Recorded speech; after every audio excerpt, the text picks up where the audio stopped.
Hi guys, in this video I'm going to show you step by step how to change your Outlook password. So it's going to be very easy and simple step.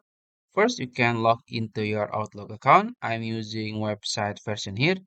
And then you can go to your profile in the top right corner here, click on it and go to my account, my Microsoft account. Click on it. After that, you will be redirected to your Microsoft account settings. And now you can navigate to the left sidebar. This one, you can, open it and you can go to security here.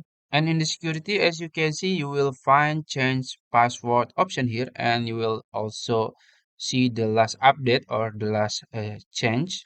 And you can just click on it and then they will ask for verification to make sure it's you. So you can just click this one, send a code to your alternative email, and then you will get the code. You can just enter it, and then you can change your Microsoft or Outlook account.